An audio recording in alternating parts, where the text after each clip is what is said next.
Hello world of YouTube, and welcome to my answer portion of my Q&A. In this video, I'm going to be answering your questions that you left in the comments of the video, the announcement video, and in the live stream itself, which I answered them there, but I'll also answer here.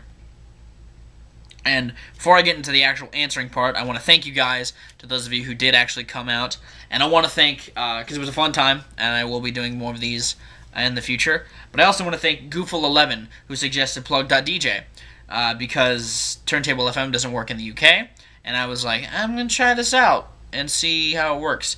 And a majority of the people that showed up were from the UK, so thank you, Goofle. I will be using plug.dj from now on because I want all of my subscribers to be able to join, have fun, and partake in the music listening experience. So that was fun. That was a good experience. I liked plug.dj. But now that that's out of the way, let's move on to the questions. Now, in the chat, or in the comments of the announcement video, there's only 2 people that asked questions, but there's still a lot of questions to answer. Because Rockstar Base 100, now known as RSB100TV, asked me 7 questions. So I'm going to get through these.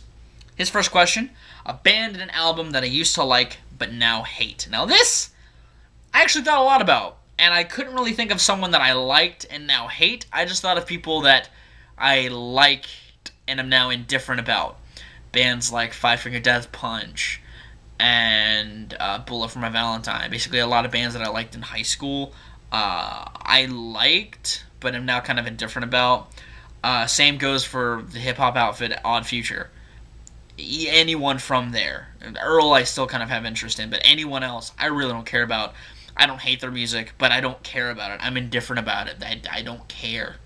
You know, it's hard for me to go from liking something to absolutely hating it, because I'll always have that nostalgia to when I did like it. So, yeah, their albums and bands, those are things that I don't like anymore that I liked back when I first got into them.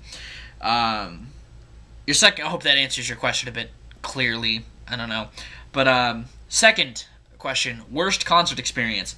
It's actually an interesting story because it goes from my worst concert experience to one of my best that I've ever had. I was at Mayhem a couple of years ago, and I was watching Machine Head play. It was my first time seeing Machine Head live, and it was during, I think, Unto the Locust. It was either that or something from The Blackening was going on. And I really started to suffer from heat stroke because I just wasn't properly hydrated. And the thing was, the friends that I was with and I were like inches away from the pit. We were like on the edge of the pit. We weren't in there, but we were kind of there watching it all happen. And I had to fight my way out of there, out of that area, and stagger around until I found some friends that weren't watching Machine Head up close, and they kind of led me to the shade where I started to cool off. And as soon as I hit the grass, they started playing my favorite song by them, Halo. It's my favorite Machine Head song. And like the minute I hit the grass, I hear this opening notes, and I'm like, fuck! You've got to be shitting me! I'm missing Halo because of my goddamn heat stroke. So I have to sit that out. Not only do I have to sit them out, I have to sit out In Flames, who I really wanted to see. I like In Flames, and I was excited to be able to see them live, and I had to pass up on that opportunity. But amidst the In Flames set, I got up and I went to go hydrate, and the nearest water place that was selling water on the premises was not close by. It was about 100 feet in a direction. So I'm walking in that direction, and I stop because I see a long line, and I turn to look at this tent that's on the side of the grounds, and I lock eyes with a guy, and we stare at each other. We have a staring contest for 30 seconds, and I didn't realize who it was until much later. The man I was having a staring contest with was Jamie Josta, who I'm not really the biggest fan of. I don't hate Breed. I don't hate his music in general. I just never really got into it. It just didn't pique my interest. It didn't fancy my tickle. But I stood there amidst my heat strokedness and had a staring contest with Jamie Josta. We were just locking eyes with each other. He was staring at me. I was staring at him. And then he turned to look at the crowd that was still coming to get stuff signed, because I think he was signing stuff. And I just turned and kept walking. Didn't think twice about it until later on. And so that not only does that happen, after I buy water and I'm hydrating and I'm starting to feel a little bit better, I hear a familiar voice. And I'm thinking, who is this voice? What voice is this? Why can't I pick out this voice that I'm hearing? And eventually I start seeing people move from the side stage to the main stage because Trivium was about to go on. So I'm hearing these people. I'm hearing these people move on, and I'm still focusing on this voice. I'm trying to figure out who it is. It was Xena Coda. And I was shocked as shit that she was there. Because, you know, she doesn't live in the area that I live in. So I hear her and I'm like, where is starting to feel better, but I'm still kind of in that weird daze. And I found her. So I'm standing there, and this is back when she was working with Sammy on the Rocket Out blog. So I'm sitting there talking with Xena Coda, amidst my days, kind of just, you know, shooting the shit, meeting her, all that sort of stuff. But that was the other thing that happened, was that I got to chill with Xena Coda.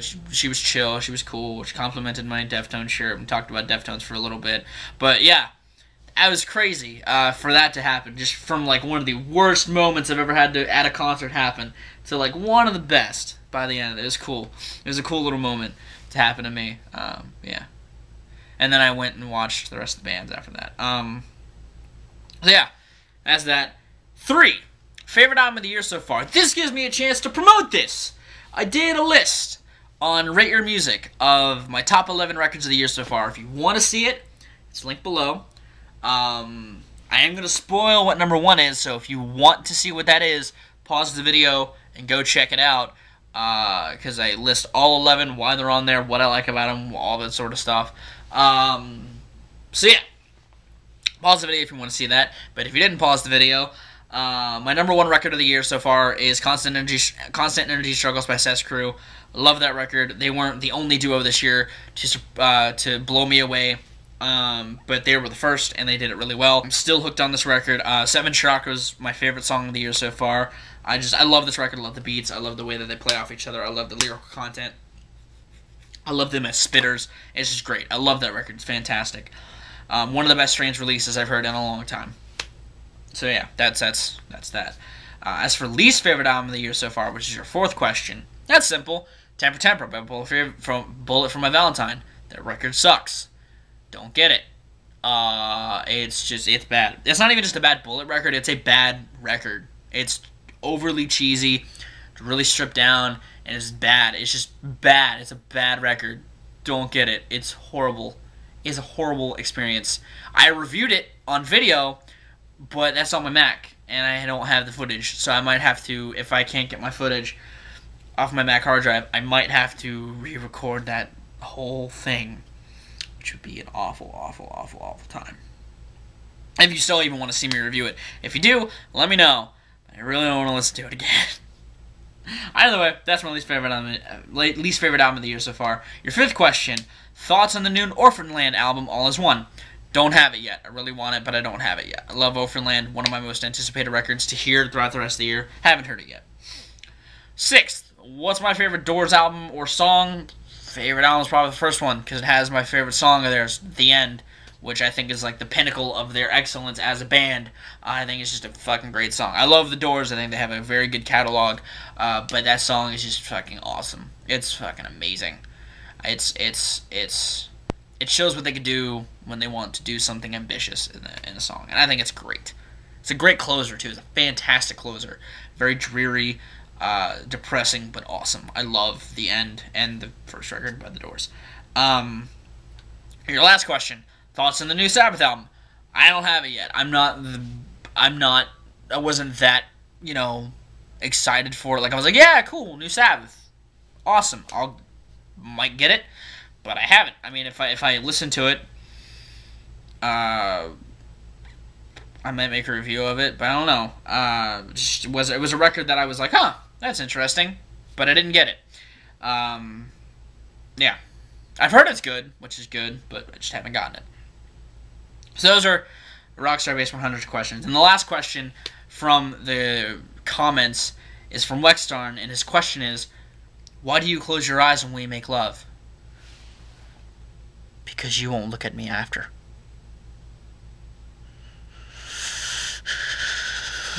All right, so we're moving on to the chat questions from the live show, and this first guy who just kind of showed up, Brand's homie, he's a guy from the UK. He asked me, do I have any good LPs on the horizon? Any cool ones? Anything worth mentioning?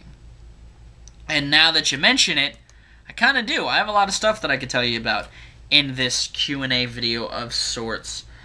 So I'm going to bring up my document, my projects document, which is linked below if you'd like to check it out for yourself, and it's also linked on my channel page if you want to see what I got coming up.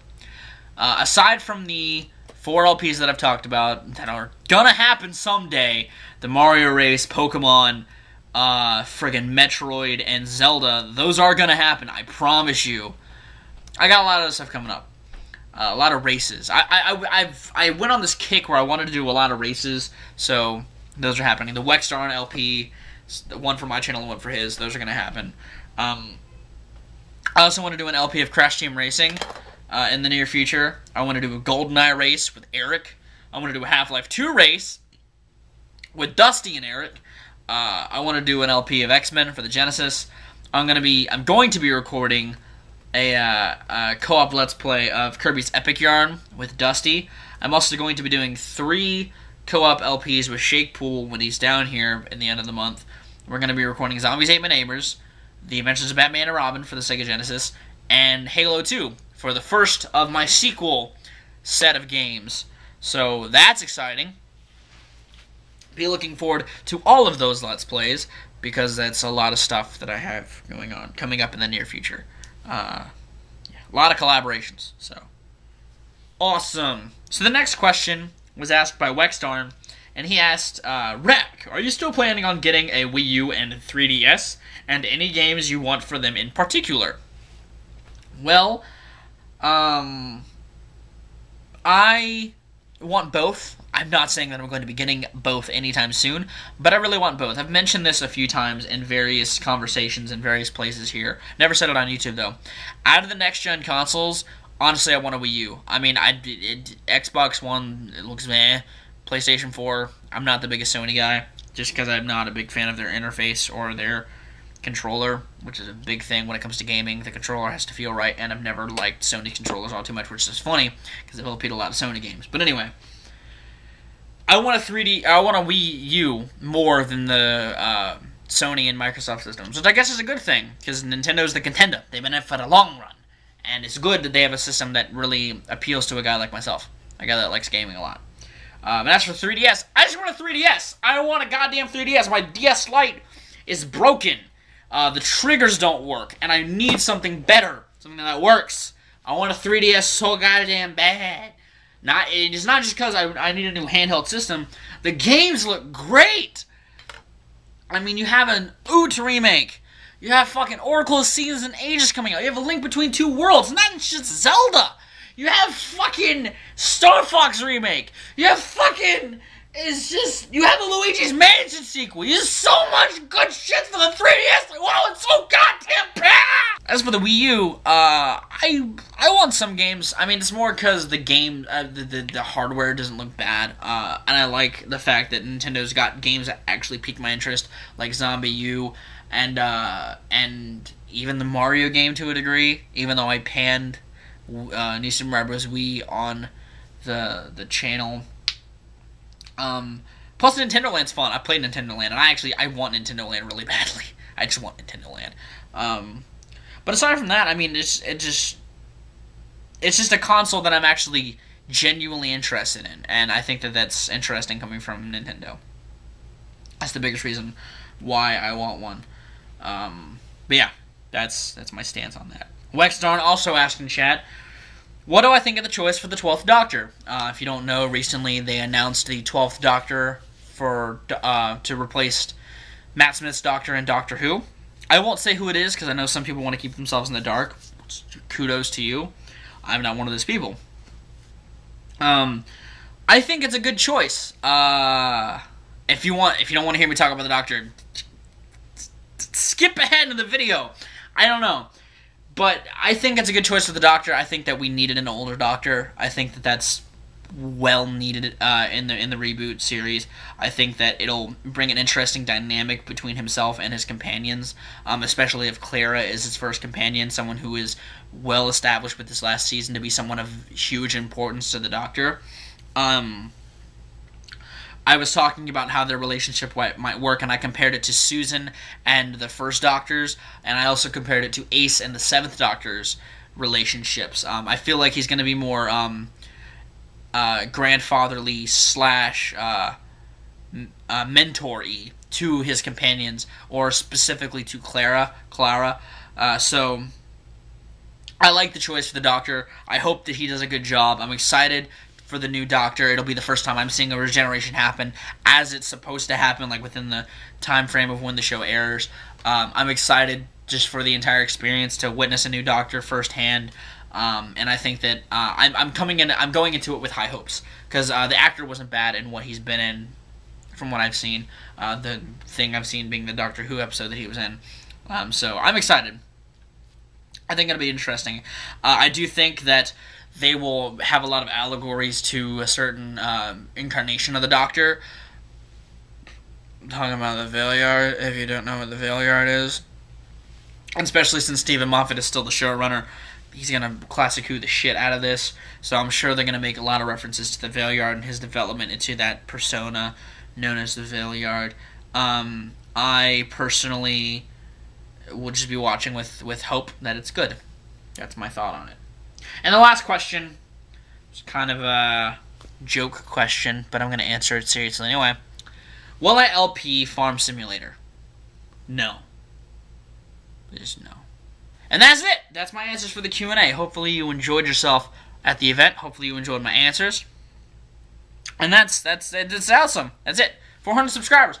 Woo! 400. I'm still beyond stoked. I can't thank you guys enough. I mean, just thank you to everyone who's supported me, who's commented on my videos. You know, thank you to Shake for being a frequent collaborator and a great friend. Thank you to the podcast compadres for being just awesome people. Thank you to Austin for being awesome. Thank you to Wexstarn, Cal's Crazy, Captain Kangaroo, the guys at 5 Day Gamers, the Wacky Gamer guys, Evan, just everyone who's helped me, Sammy. To everyone who's helped me get to where I am as a content creator, thank you. I sincerely appreciate it, and I hope you guys stick around for all the stuff that I have planned for the channel for the future. But I'm gonna go. My camera's about to die, and I have to edit all this. I've been Viralrak. You guys are good at lives and situations, and I'll see you another day.